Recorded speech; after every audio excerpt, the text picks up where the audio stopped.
열왕기 강해를 시작하게 될 텐데요. 오늘은 16장 결론부를 통하여 22번째 강해를 시작하겠습니다. 히브리서 11장 여러분 익숙히 아시는 성경이시죠. 신약하면 뭐니 해도 히브리서 11장만큼은 제목을 기억해 두어야만 합니다. 제목이 무엇입니까? 믿음의 장입니다. 믿음의 장. 히브리서 11장에 보면 수많은 믿음의 선진들이 어떻게 하나님 앞에서 극심한 환난과 핍박의 과정 속에서도 믿음 잃지 않고 그 믿음의 사람으로 굳건하게 걸어왔는지에 대해서 이야기하는 책이 바로 히브리서 11장입니다.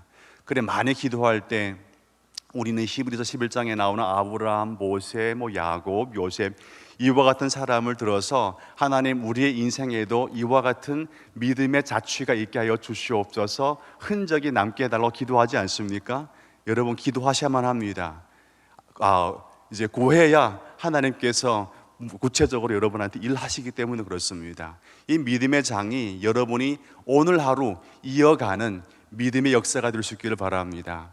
근데 히브리서 11장과 함께 똑 닮은 구조를 가지고 있는 장이 있는데 바로 여러분께서 오늘 읽으신 다는 완독하지 않았습니다마는 열왕기상 16장 말씀이 바로 히브리서 11장 말씀과 똑 닮은 구조를 가지고 있습니다.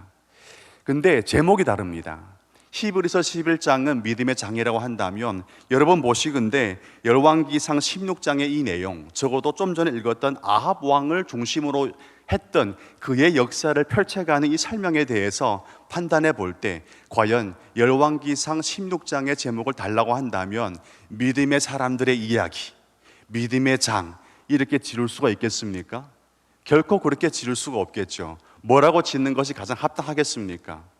곰곰이 묵상해보니 히브리서 11장은 믿음의 장이라면 열왕기상 16장은 죄의 장입니다. 죄의 장. 죄의 장. 여러분, 죄의 장은요 우리한테 큰 아픔을 주는 장이기도 하고 한편 훨씬 더 큰 고통 가운데 은혜를 받게 하는 장이기도 합니다. 이 죄의 장을 통해서 우리가 발견할 수 있는 하나의 분명한 빛이 있는데 그것이 뭐냐? 히브리서 11장에 보면 수많은 사람들의 인생에 하나님은 말씀으로 글을 쓰셨습니다. 여러분의 인생 가운데 하나님께서 말씀으로 글을 쓰신다면 여러분의 인생도 믿음의 장이 될 줄로 믿으시길 바랍니다. 그런데 본문 말씀 보니까 북이스라엘의 여러 왕들의 인생에는요 하나님께서 말씀으로 인생을 쓸 수 있도록 허용한 사람들이 아니라 오히려 거역하였고 오히려 사탄 앞에 우상 숭배 앞에 자신의 인생을 송두리째 펼쳐놓고 마음껏 피를 대라고 마음껏 글을 쓰라고 허용했던 사람들이 바로 이 사람들이었습니다. 하나님이 글을 쓰면 믿음의 인생이 되지만 사탄이 글을 쓰면 뭐가 될까요? 우상 숭배가 글을 쓰기 시작한 순간부터 그때는 그 인생이 죄의 인생이 되고 맙니다. 분기점은 딱 하나입니다. 바로 말씀을 허용하느냐 아니면 말씀을 거부하느냐. 여러분 세상은 난리 나죠. 그러나 이 난리 속에서도 말씀 듣는 자리에 오신 여러분들 복된 사람인 줄 믿으시기 바랍니다. 왜 그럴까요? 적어도 이 자리에 앉아 있는다는 것은 하나님 나의 인생은 주님의 것입니다. 나의 인생 위에 하나님 말씀으로 글을 써 주시옵소서 라고 표현하는 이 순간이기 때문에 적어도 여러분은 죄의 길로 달려가는 사람들이 아니라 오히려 믿음의 사람으로 서 있기 위해 이 귀한 자리를 선택했다는 것에 대해서 자부심을 가지기 바랍니다. 누구도 내가 뭐 자부심 지금 이 모양인데 그렇지 않습니다. 그렇지 않습니다. 여러분 대단한 존재예요. 왜 그렇습니까? 하나님의 손을 댈 수 있는 사람이 되기 때문에 그렇습니다. 세상 사람들은 하나님의 손을 거부하거든요. 그래서요 대단하지 않습니다. 초라합니다. 겉은 번듯해 보이지만 가장 초라한 인간이 누구입니까? 하나님의 손대지 못하도록 막아 있는 사람들. 그러나 초라해 보일지라도 하나님 앞에 인생을 맡겨드리면서 주님 손 좀 대주시옵소서 라고 고백할 수 있는 여러분이 세상에서 가장 위대한 사람인 줄 믿으시기 바랍니다. 여러분 이런 말씀 들으면 갑자기 웃음이 쫙 피면서 주름이 쫙 펴지고 어깨가 쫙 올라가야 되는데 아직까지도 처져 있는 거 봐서는 은혜가 충만하지 않은 것 같습니다. 여러분 열왕기사 역사를 보면 다윗의 시대를 어떤 시대라고 합니까? 은혜의 시대라고 합니다. 다윗의 시대. 그리고 다윗을 이어서 그의 아들 솔로몬이 통치하게 되는데, 솔로몬의 통치는요 그렇게 낙관적이지 않았어요. 우리가 생각하는 것처럼 그렇게 대단하지는 않았습니다. 물론 업적은 충만했지만, 그러나 솔로몬이 하나님 앞에서 영적인 실적은요 사실은요 마이너스였습니다. 다윗의 시대는 은혜의 평화의 시대였지만, 그러나 솔로몬 시대 이후부터는요 급격하게 그 은혜가 쇠퇴되어서 분열의 시대를 맞습니다. 그 분열의 시대에 들어가자마자 솔로몬이 죽고 분열의 시대를 맞이하게 되는데, 분열의 시대는 얼마 가지 못하고 어떤 시대로 치닫습니까? 바로 오늘의 말씀드렸던 악의 시대로 치닫는다는 것이죠. 은혜의 시대에서 악의 시대로 추락하는 것은요 잠깐이었습니다. 그러나 은혜의 시대를 구축하는 것은요 대단히 오랜 시간이 걸렸습니다. 여러분, 그런 말이지 않습니까? 이해하기는 어려워도 오해하기는 쉽다. 그런 얘기 들어보셨죠? 참 이해해주긴 되게 어렵습니다. 하지만 오해는요 순식간에 쌓이거든요. 누가 많이 오해합니까? 누가 많은 오해를 하기 원합니까? 바로 하나님과 대적하는 그 영, 그 존재. 여러분, 오해하기는 더디하시고 이해하시기를 빨리빨리 하시는 성도가 되기를 바랍니다. 오늘 본문 보니까 은혜의 시대는요 구축하기가 대단히 어려웠지만, 그러나 악의 세대는요 순식간에 도래했다는 것이죠. 바로 이것이 열왕기서를 읽는 저희 마음의 답답함이었고 아쉬움이었고 안타까움이었습니다. 열왕기서를 읽으면요 마음이 뻥 뚫어지는 그런 사이다와 같은 내용이 별로 없습니다. 물론 다음 장에 보면 엘리야가 주여 했더니 막 불이 내렸더라. 근데 그것도 잠깐이었거든요. 결론적으로 열왕기서의 역사는요 망하는 역사이기 때문에 읽는 내내 시열은 조금일 뿐이고 그 안에 있는 모든 고뇌와 번뇌가 훨씬 더 많다는 것이죠. 여러분, 하나님의 사람은 걱정, 염려가 없는 사람이지만, 그러나 적어도 영적인 상태를 위해서는 걱정할 수 있고 염려할 수 있는 사람이어야 하는 줄을 믿습니다. 아무것도 염려하지 않으란 말이 아닙니다. 오히려 나의 영적인 상태에 대해서 애통할 수 있는 사람이 복된 사람이라고 하지 않았습니까? 여러분의 영적인 상황, 영적인 출발점, 지금 도달점에 대해서 한번 이 말씀을 통해서 평가해 보시고 하나님 앞에 믿음 안에서 더욱더 진일보하는 오늘 나눔이 될 수 있기를 주님의 이름으로 축원을 드립니다. 여러분, 은혜의 환경을 만들어가는 것은 대단히 어렵다고 말씀했습니다. 그래서 제가 곰곰이 생각해 보니까 열왕기서 역사에 하나의 이미지가 있다면 은혜의 환경을 하나의 이미지로 그려주는데 바로 화초 재배하는 농부. 화초 재배하는 농부. 여러분, 은혜의 환경을 마치 화초에 비교한 하나의 이유가 있는데, 그것은 무엇입니까? 화초는 우리의 관심과 사랑과 손길이 가지 않으면 어떻게 될까요? 살아남을 수가 없어요. 저희 집에 가끔 이렇게 선물해 준 분에게는 죄송하지만 저희가 이렇게 재주가 없는가 봅니다. 이렇게 화분 같은 거 하나 가면요 한 일주일, 한 2주, 길게는 3주 이상 버텨본 적이 없는 것 같습니다. 말라 죽지 않으면 물이 너무 과다해서 죽더라고요. 어떻게 됐든 관심을 가지려 하면 할수록 화초는 자라지가 않는 거예요. 여러분, 관심을 가지되 사랑 가지되 기술을 가지고 해야만 합니다. 지식을 가지고 해야만 합니다. 하나님 앞에 맹목적인 열심 가진다고 믿음이 성숙할까요? 그렇지 않습니다. 정확히 하나님을 아는 지식이 있어야 하나님 앞에서 성도를 거듭나는 것입니다. 그래서 말씀이 필요한 겁니다. 그런데 관심도 없고 사랑도 없다. 그 화초는요 그 순간부터 운명을 결정되었습니다. 무슨 운명일까요? 망했다. 은혜의 환경이 그렇습니다. 은혜의 시대의 구축은요 화초를 재배하는 것 같이 전심과 전력 다해서 그의 성질과 그의 모든 토양의 성격을 이해하고 돌봐주어야 비로소 가꾸어낼 수 있는 게 은혜의 환경이었습니다. 그런데 반면으로 열왕기서 역사에 보면 악의 시대, 악의 환경은요 정반대입니다. 화초는 관심을 가져야 관심을 먹고 성장하지만 악의 환경은 어떻습니까? 무관심이 음식이에요. 관심 없으면 잡초는요 순식간에 자라나듯이 악의 환경도 이 잡초의 근성을 닮아 있습니다. 관심 가지지 않고 방치하면 그 순간부터 은혜의 환경은요 순식간에 악의 환경으로 바뀌게 되어 있습니다. 중심점에 구분점이 딱 있는데 뭡니까? 관심 있느냐 없느냐. 여러분, 코로나 시대가 장기화되면서 우리한테 놓인 가장 큰 문제가 뭡니까? 질문이 뭡니까? 나는 과연 하나님 앞에 하나님에 대해서 관심을 가지고 있었던 성도였는가? 그것이 아니겠습니까? 여러분 어떻습니까? 하나님에 대해서 얼마나 많은 관심을 가지고 계십니까? 코로나가 언제 끝날지 관심 가지는 거 참 좋습니다. 저도 답답해서 죽겠습니다. 그러나 코로나가 언제 끝날지에 대한 관심보다도 하나님 아버지 앞에 그분의 은혜에 대해서 더 관심 가지는 성도가 되길 바랍니다.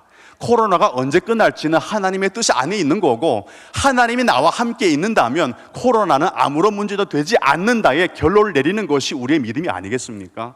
도대체 우리의 관심은 어디에도 쏠려 있습니까? 여러분, 관심이 하나님으로부터 멀어지는 그 순간 은혜는요 점점 빛을 잃어가게 되어 있고, 그 순간 빛을 잃은 그 자리에 뭐가 자라납니까? 화초가 아니라 잡초가 자라나게 되어 있어요. 오늘 본문 보니까 결국 은혜의 시대는 지나갔고 악의 시대가 도래했는데, 이 악의 시대에 살아가고 있던 왕들의 모습이 바로 화초를 키우는 왕들이 아니라, 믿음을 키우는 왕들이 아니라 오히려 잡초와 악을 더 활발하게 열심히 다해 키우고 있는 왕들이었던 것이죠. 이 왕들의 모습을 통해서 우리한테 주는 하나님의 하나의 도전이 있습니다. 그렇다면 과연 이모삼, 너는 어떻니? 너는 지금 인생 가운데, 믿음 가운데 키우고 있는 내용이 뭐니 도대체? 심어주기는 화초의 씨앗을 내가 심어주었건만, 예수 그리스도의 십자가 보혈로서 산 거룩한 구원받은 성도의 생명을 심어주었는데 지금 너는 그 생명을 어떻게, 어떤 모양으로 가꾸고 있니? 이 질문이 바로 오늘 본문 말씀에 담겨지고 있는 거예요. 아합 왕, 너는 비난할 자격이 없어. 어찌 보면 네 인생의 왕이 네가 아니니? 너가 아합이 아니냐? 저는 이 말씀 보면서 마음에 계속 비수와 같이 그와 같은 말씀들이 찔리는 거예요. 여러분, 말씀이 살아있다면 우리의 말씀이 우선 편하기보다도 우리의 마음이 찔려야만 합니다. 왜 그럴까요? 우리의 본성 자체가 거룩하지 않기 때문에 그렇습니다. 거룩하지 않는 사람이, 어두운 사람이 빛을 봤는데 눈이 안 부시다? 그것은 여러분의 눈은요 문제가 있는 거예요. 적어도 우리의 눈은요 어둠 가운데 있었다면, 우리의 본성이 그렇다면 하나님의 거룩한 빛을 쫙 보는 그 순간 우리의 눈은요 감겨야만 합니다.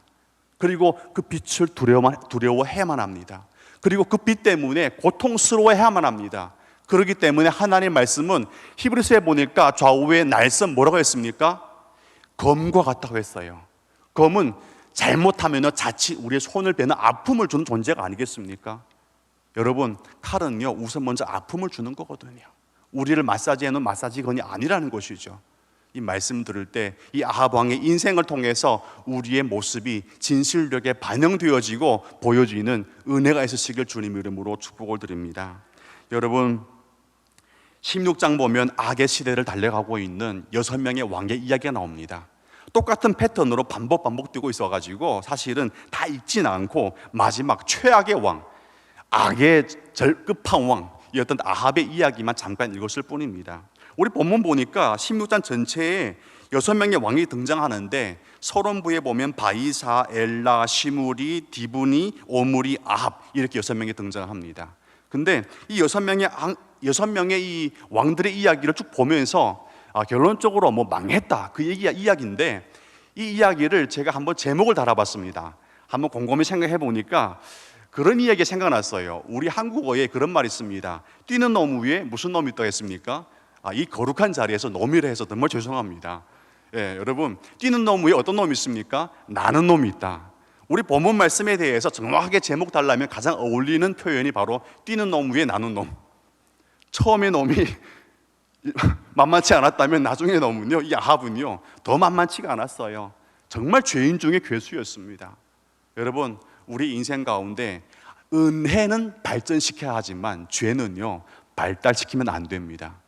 은혜는 키워야 되지만 죄는 키워야 되는 존재가 아닙니다. 죄가 키우면 죽지만 은혜가 키워지면 어떻습니까? 우리는 살게 되어 있어요. 성도 여러분, 은혜를 키우십시오. 그리고 죄는요 죽이십시오. 죄는 죽이는 게 우리의 본분이요, 그 죄가 죽을 때 여러분과 저가 행복해지거든요. 우리 본문 보니까 그렇지 않았어요. 은혜에 대해서는요 무시하고 악에 대해서는 점점 실력을 다해서 키워가는, 뛰는 놈 위에 나는 놈 있는, 바로 이 이야기가 16장 전체의 하나의 주제이자 하나의 결론입니다. 여러분, 16장에서 가장 많이 반복되는 단어가 있는데 뭘까요? 2개의 단어가 있는데 바로 죄와 악입니다. 한번 읽어보겠습니다. 성경 2절입니다. 2절 말씀 시작. 내가 너를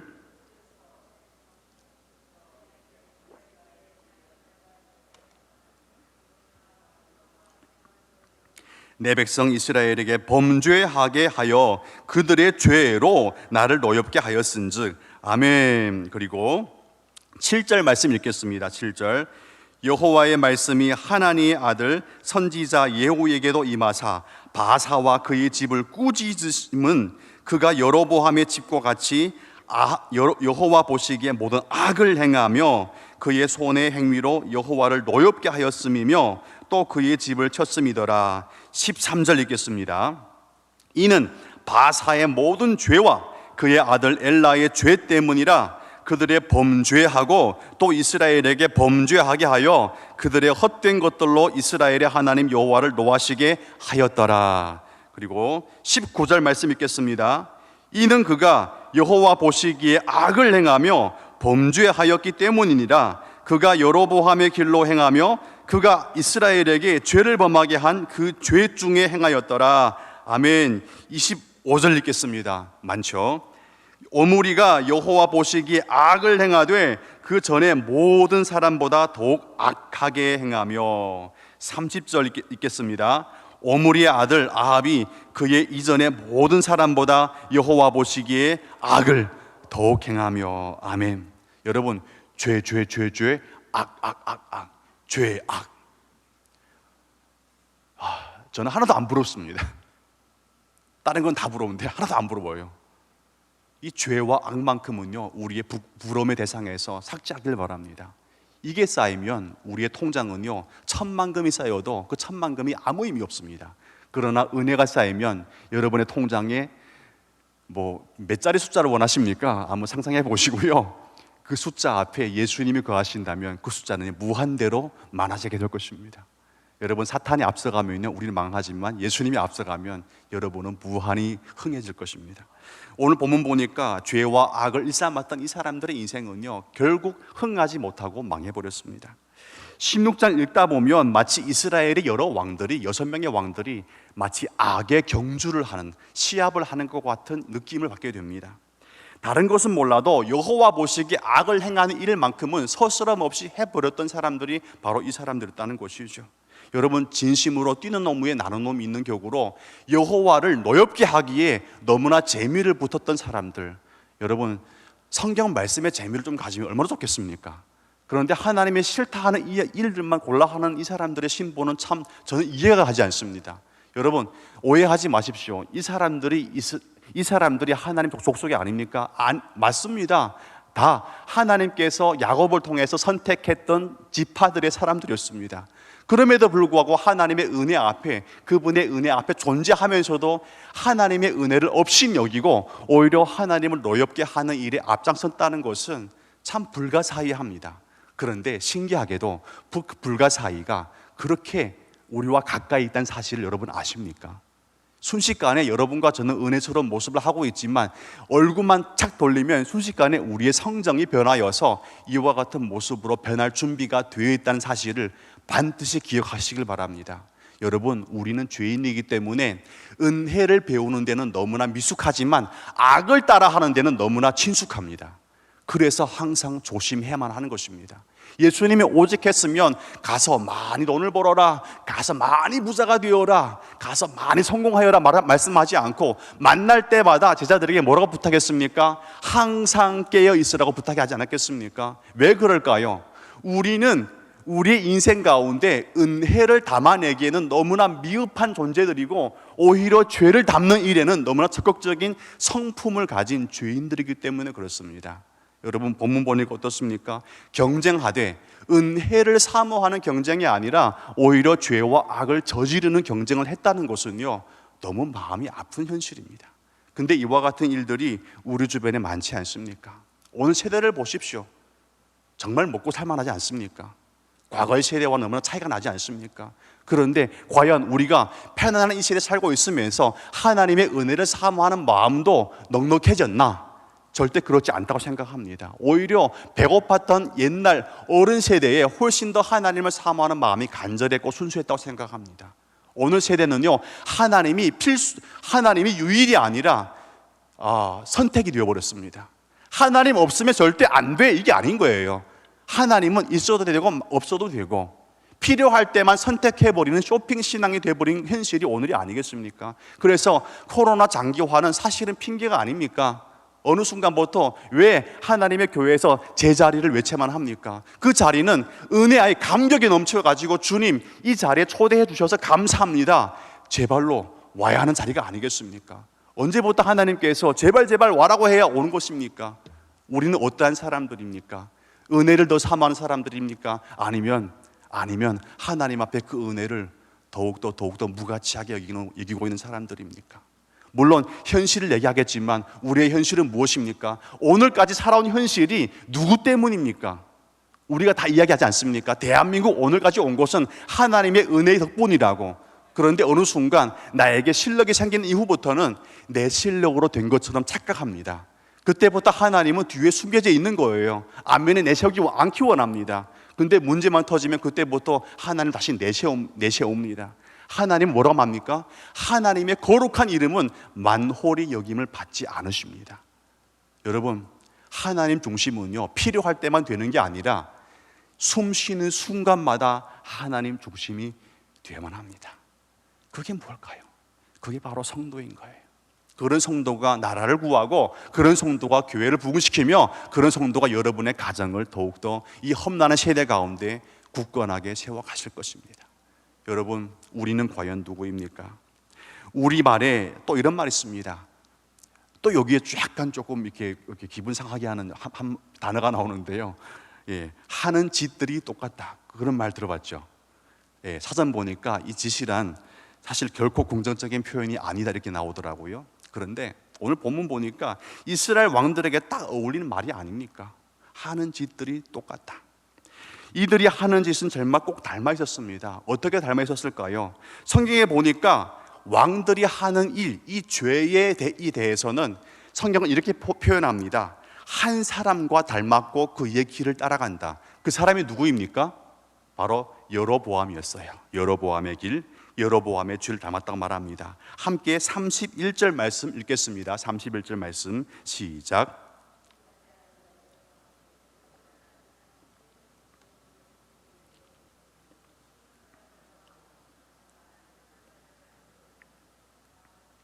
바알을 섬겨 예배하고. 아멘.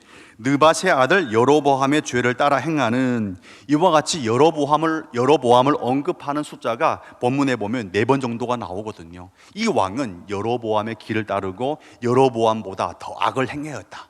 항상 기준이 여로보암이었습니다. 근데 여러분, 신기하게도 좀 전에 배웠겠지만 여로보암은 어떤 사람입니까? 지금 이 북이스라엘을 세운 사람이었어요. 즉 북이스라엘의 시조였고 이 나라를 세운 왕이었습니다. 그렇지 않습니까? 즉 북이스라엘의 첫 스타트, 첫 시작을 시작한 사람, 기초를 놓은 사람이 여로보암이었다는 것이죠. 그래서 항상 시작했던 여로보암의 길, 그의 죄를 기준으로 삼아서 그 사람보다 더 악하였다, 심히 악하였다고 얘기하고 있습니다. 우리 본문 말씀 보면 꼭 닮았다는 표현했는데 하는 짓들이 똑같다. 누구의 짓을 닮았습니까? 바로 여로보암의 짓이었던 거예요. 여러분, 죄와 악에 대해서 이렇게 표현해도 과합니까? 과하지 않다고 생각합니다. 여로보암을 꼭 닮아갔는데 16장에 여로보암의 길 혹은 죄를 언급한 이유가 있습니까? 이유가 있습니다. 왜 여로보암을 자주 언급했을까요? 여러분 한번 묵상해 볼 필요가 있지 않겠습니까? 큐티가 그런 겁니다. 왜? 라는 질문을 항상 하는 거예요. 왜 그랬을까? 하나님은 이 순간 어떠한 감정이었을까? 하나님은 무엇을 원하실까? 이와 같은 절망적인 상황에 하나님은 어떤 일을 하시는가? 라는 질문을 해보는 게 사실은 큐티의 시작이거든요. 우리 본문 보니까 여로보암이 나오는데 왜 여로보암이 이렇게 반복하여서 등장시키는가? 그 중 하나 이유가 있는데 그것은 그만큼 먼저 앞서서 길을 개척하는 사람의 역할이 중요하다는 것을 말해주는 겁니다. 길을 개척해서 먼저 앞서가는 사람이 역할이 대단히 중요하다. 왜? 그 사람이 개척한 길대로 누가 따라옵니까? 다음 세대가 따라오게 돼 있어요. 다음 세대. 안 그렇습니까? 여로보암이 첫 스타트로 띄었던 길은요, 죄와 악의 길이었습니다. 그 기초가 바로 죄와 악이었어요. 그 순간부터 그 기초가 열매를 맺기 시작하는데 왕들이 줄줄이 남유다 왕에는 적어도 아사 왕과 같은 그래도 선한 정치를 펼쳤던 왕이 있었음에도 불구하고 북이스라엘은요, 그런 왕이 나타나지가 않습니다. 왜 그럴까요? 첫 스타트가 중요하다는 것이죠. 선구자의 결단과 선구자의 발자취가 너무나 중요합니다. 여러분은 선구자가 아닙니까? 여러분도 선구자입니다. 저도 마찬가지거든요. 저희 집에도요 아이들이 있습니다. 그런 의미에서 아이들에게는 제가 선구자이거든요. 그 아이들은 제가 심어놓은 열매에 따라서 먹게 되어 있습니다. 많은 사람들에게 얘기합니다. 목사님, 우리 세대가 누리는 축복은요, 하나님께서 우리 부모 세대에 헌신과 불타는 기도 가운데 주신 은혜입니다 라고 얘기합니다. 여러분 믿습니까? 여러분 제 말에 동의합니까? 여러분 세대에 누리는 축복은 우리 부모 세대에 교회 가운데 장로님들, 권사님, 집사님 나오셔가지고 철화하면서 가마를 뒤집어 쓰고 철화하면서 참 천막 안에서 주여를 부르짖으면서 없는 가운데 떡을 떼면서 헌금하면서 선교하면서 심었던 그 순교자의 열심과 그 순교자의 씨앗이 오늘 세대에 우리 대한민국의 교회의 부흥과 여러분의 은혜 안에 예배 드릴 수 있는 평안을 마련할 줄 믿으시기 바랍니다. 여러분 그게 사실이 아닙니까? 사실이에요. 우리 세대는요 부모 세대의 은택, 부모 세대가 심어준 믿음의 유산을 누리는 세대입니다. 그렇다면 우리는 누렸다면 우리 다음 세대 가운데 여러분은 무엇을 물려주시겠습니까? 준비가 되어 있나요? 저는 말씀 묵상하며 생각해 보니까 누리기만 했지 나눌 준비가 잘 안 되어 있는 겁니다. 도대체 우리가 다음 세대에 물려주려고 지금 준비하고 있는 위대한 신앙 유산이 뭔지 저는 기억이 나지가 않는 거예요. 그래서 목사이지만 마음을 뜯었습니다. 여러분 어떻습니까? 여러분의 자녀 세대와 우리 교회 다음 세대를 위해서 얼마나 많이 기도하고 얼마나 많이 내가 먹을 거 나눠주면서 내가 불편해도 너희들이 와서 이 자리에 예배 드려봐. 괜찮아, 떠들어도 괜찮아, 코 흘려도 괜찮아, 밖에 소리 질러도 조금 거슬리긴 하지만 너희들이 교회에 와주는 거 너무 감사하다야. 여러분 얼마나 그와 같은 포용의 마음으로 다음 세대를 위해서 신앙의 아름다운 환경을 만들어주기 위해서 우리는 지금 전심전력 다 하고 있습니까? 우리는 누렸다면 왜 다음 세대를 위해서 그 누릴 수 있는 은혜를 축적할 준비를 하고 있지 않는지 저는 저를 생각할 때 이해가 가지 않았습니다. 그래서 깨달은 하나의 진리, 사람은 어디까지나 이기적이구나. 이기적이다. 이기적인 사람은 얼마 전 제가 설교했지만 치사해집니다.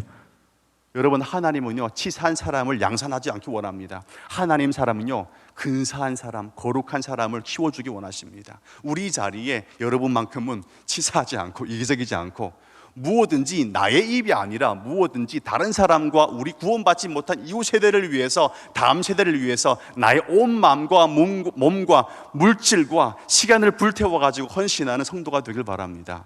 여러분 하나님을 위해서 내가 불타면요 성령님이 여러분의 삶을 부흥으로 불태우십니다. 그러나 하나님의 필요를 무시한 채 나의 필요만 위해서 불태워가면요 그때부터 여러분이 초라해지기 시작하고 아무리 열심히 해도 남는 게 별로 없는 거예요. 여러분 기억하십시오. 오병이어는 우리가 바친 것은 보잘것없는 도시락 하나입니다. 그러나 예수님이 손에 들어가니까 그 보잘것없는 도시락 하나에 뭐가 생겼습니까? 5,000명이 먹고도 12바구니 거둔 역사가 생겨나지 않았습니까? 여러분 그 은혜를 사모하시고 지혜로우시다면 그 은혜의 길을 걸어가십시오. 그럴 때 여러분의 인생은 성공할 것입니다. 반대로 가면요 성공할 수 없는 거예요. 여기 본문 보니까 여호로보암의 길은요 첫 스타트가 선하지가 않았어요. 그리고부터 줄줄이 선과는 멀어져 버리고 악과는 가까워진 이야기가 바로 열왕기의 역사이고 북이스라엘이 궁극적으로 망해버린 하나의 원인점이 되었다는 것입니다. 여러분 우리 다음 세대를 위해서 물려줄 준비가 되어 있습니까? 우리가 준비 안 하면 준비되지 않는 그 다음 세대의 그 심령 가운데 대체되는 것이 있습니다. 그것이 무엇일까요? 묻지 않아도 너무나 분명합니다. 바로 죄와 악이 그 다음 세대가 물려받지 못한 신앙의 빈 공간 가운데 채워지게 될 것입니다. 그때부터 그들은요 하나님을 모르는 세대가 되는 거예요. 엘리의 자녀, 사무엘의 자녀 다 보십시오. 우리 세대가 훌륭했다고 다음 세대가 믿음 안에 훌륭해라는 법은 없거든요. 그 훌륭함은요 우리가 만들어주는 겁니다.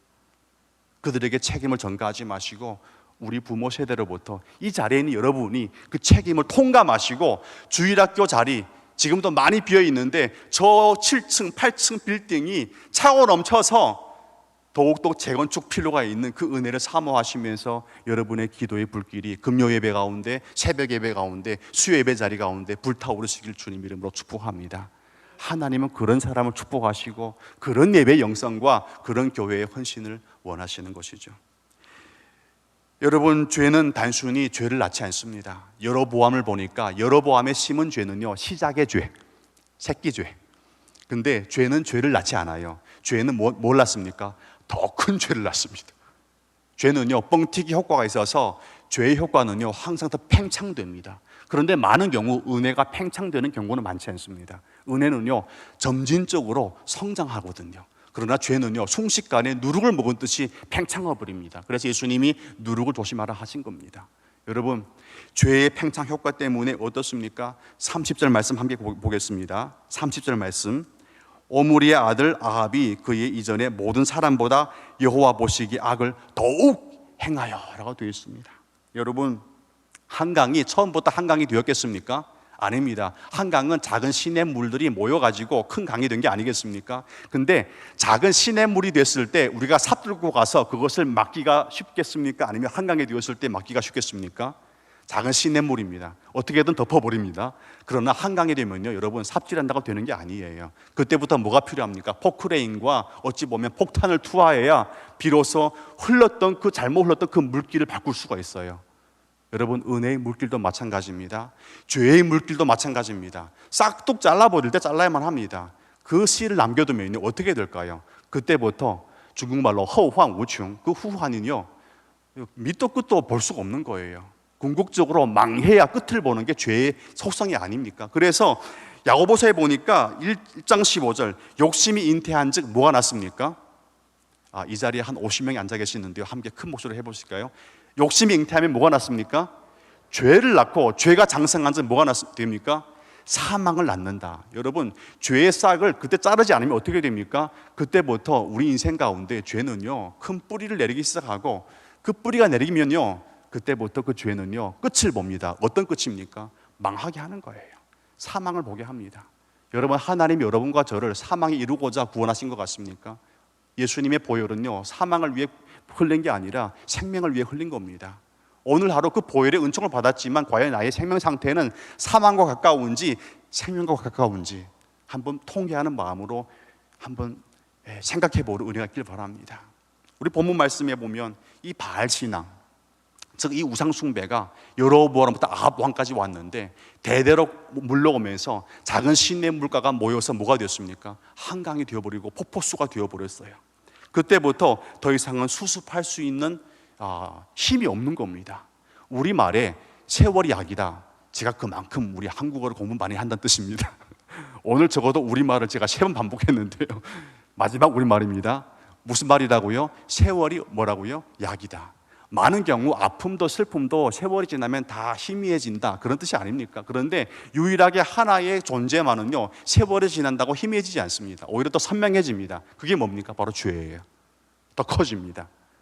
여로보암의 죄가 흐르고 흘러서 아합 왕까지 왔을 때 세월이 약이다, 통하지 않습니다. 오히려 세월이 독이 되었습니다. 여러분, 세월은 하나님의 은혜 앞에 말씀 묵상하면서 수술받고 치료받을 때 비로소 약이 되는 것이지 세월 보낸다고 약이 되지 않습니다. 세월은 하나님의 은혜 앞에 잠겼을 때 약이 되는 거예요. 하지만 하나님의 은혜 앞에 잠겨 있지 않으면 세월이 독이 되는 겁니다. 어떻게 됩니까? 아합 왕에 와서는요, 31절 말씀 한번 큰 소리로 비장한 마음으로 한번 읽어보겠습니다.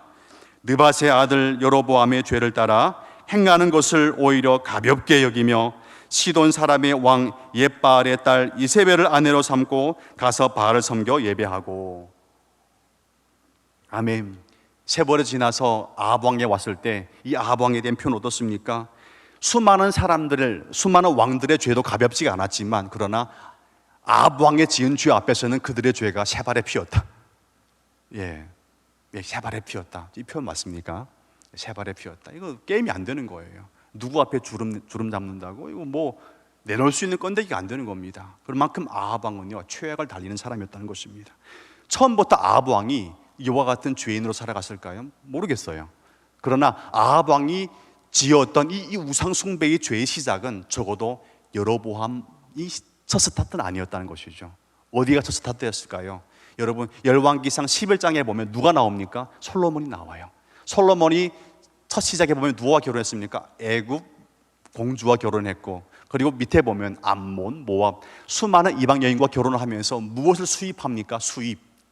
수출한 게 아니고 수입했습니다. 뭐 수입했습니까? 우상 숭배를 수입한 거예요. 그때는요, 그나마 아직까지도 하나님의 은혜가 너무 커서 폭포수와 같이 흘러가지고 이 죄가 감히 고개를 들지 못했어요. 막 때리니까. 근데 어느 순간부터 이게 확 기울기 시작하면서 이게 더 커져 버리니까 얘가 도리어 은혜를 때리는 겁니다. 은혜를 때리기 시작했어요. 여러분, 죄가 은혜를 때리면요 망합니다. 근데 은혜가 커져서 죄를 때리면요 우리는 삽니다. 여러분, 교회의 복음이 뭡니까? 세상을 향해서 우리 교회가 가진 은혜가 너무 커서 세상의 죄를 막 때리기 시작할 때 세상이 변하게 되게 돼 있어요. 그리고 우리 교회는 부흥합니다. 근데 어느 순간 성도의 영성이 희미해집니다. 은혜가 막 사라지기 시작합니다. 그때부터 세상의 죄가 막 교회를 때리기 시작하는 거예요. 뭐라고 합니까? 예수 좋아해, 하지만 교회 다니는 너희들은 싫어. 그렇게 되는 거예요. 왜 그럴까요? 왜 그럴까요? 우리한테 부족한 것은 오직 하나, 은혜가 부족했던 거예요. 은혜가 크면요 은혜는 압도적입니다. 그래서 죄는 까불지 못하거든요. 근데 어느 순간부터 죄가 까불기 시작합니까? 은혜가 점점 힘을 잃어갈 때 죄가 고개를 들어서 은혜를 없이 여기기 시작하는 거예요. 솔로몬 시대부터 그 씨앗은 이미 심겨졌습니다. 그러나 그 시대는 당장 드러나지 않았죠. 결과가 나중에 오면서 아합 왕의 시대에 와서는 그 결론이 아주 심각해집니다. 여러분, 정리정돈할 때 정리하지 않으면 큰 후환을 낳습니다. 만약 그때부터 솔로몬이 하나님의 음성 앞에 귀를 기울이고 그 죄의 씨앗을 싹둑 잘라버리게 되었다면 어떻게 됐을까요? 적어도 오늘날 아합 왕의 이야기는 좀 다른 버전으로, 좀 다른 은혜로, 다른 키워드로, 또 다른 주제로, 또 다른 분위기로 이 이모삼 목사 이에서 설교되지 않을까, 저는 그렇게 기대해 봤습니다. 근데 그 기대는요 현실이 아닙니다. 현실은 망했다는 겁니다. 기대와는 다르게 솔로몬도 그 우상의 씨앗을 제거하지 않았습니다. 여러분, 무엇이든 정리정돈할 때가 있지 않습니까? 제가 좋아하는 말이 있는데요, 이런 말입니다. 여러분, 곰팡이가 있어서 더러운 것입니까? 아니에요. 더러운 곳이 치워지지 않으면 곰팡이가 피게 되는 거예요. 곰팡이가 있기 때문에 더러운 게 아니라 더러운 곳을 치우지 않으면 곰팡이가 피게 되어 있습니다. 죄가 있기 때문에 더러운 게 아니라 죄가 있는 것을 치우지 않으면요 그 죄의 자리에 곰팡이가 피게 되어 있어요. 그리고 죄가 왕노릇하게 되어 있습니다.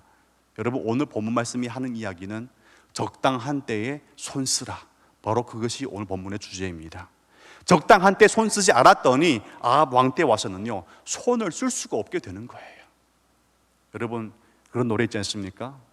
오해하지 마십시오. 있을 때 잘해. 여러분, 적당한 때에 할 수 있는 게 지혜입니다. 그리고 그게 실력이에요. 그게 믿음의 파워입니다.